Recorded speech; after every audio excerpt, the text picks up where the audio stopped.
بڑی پرانی بات ہے، تاریخ گواہ ہے کہ علی کا حق مٹانے کے لیے بڑی کوشش کی گئی. یاد رکھیے علی کا حق مٹانے کے لیے بڑی کوششیں کی گئی. تاریخ گواہ ہے کہ تخت بھی علی کے خلاف رہے، تاج بھی علی کے خلاف رہے. یاد رکھیے بادشاہ بھی علی کے خلاف رہے، سلطنت علی کے خلاف رہی، خطیب علی کے خلاف رہے، خطبے علی کے خلاف دیے گئے، مورخ علی کے خلاف رہے، تاریخ علی کے خلاف رہے، مفتیوں کے فتوے علی کے خلاف آتے رہے، قاضیوں کے فیصلے علی کے خلاف آتے رہے. لیکن 1400 سال کی تاریخ گواہ ہے یہ سارے مٹے، تاخت ٹوٹ کے، تاج الٹ گئے، مگر علی کل بھی حق تھا، علی آج بھی حق ہے، علی قیامت تک حق ہی رہے گا.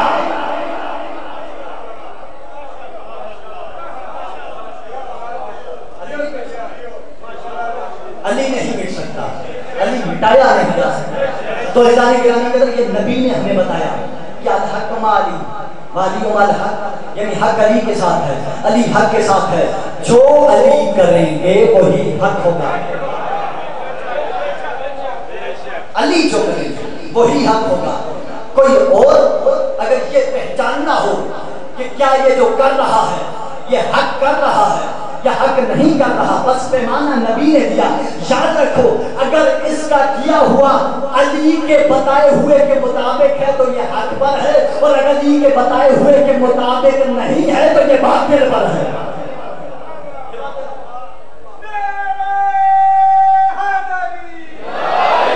بادشاہ یہ حق ہے، معرفت حق ہے.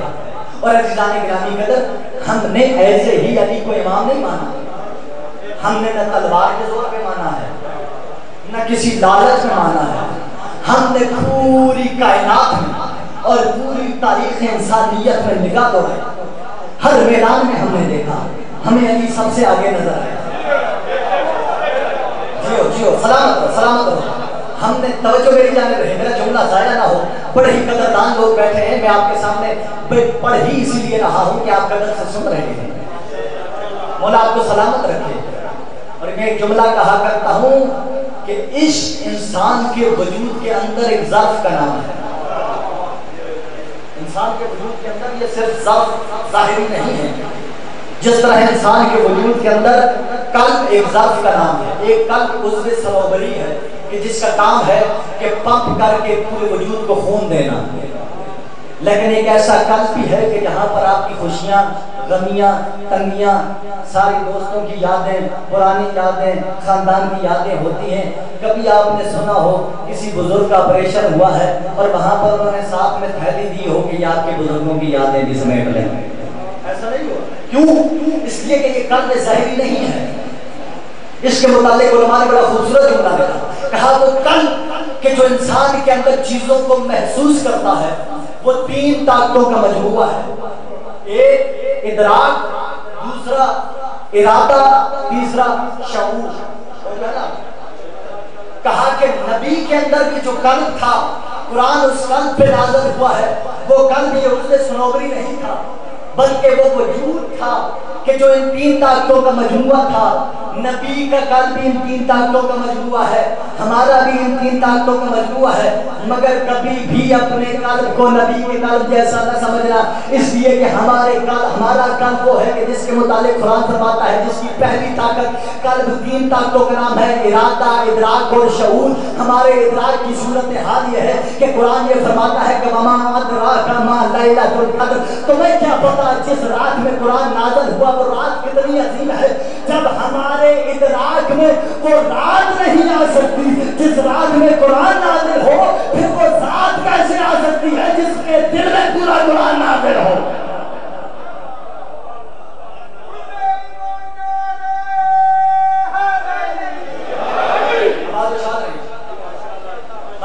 یہ کرنا چاہتا ہوں کہ انسان کے وجود کے اندر یہ ظرف ہے، یہ ظرف محسوسات کا نام ہے، احساسات کا نام ہے.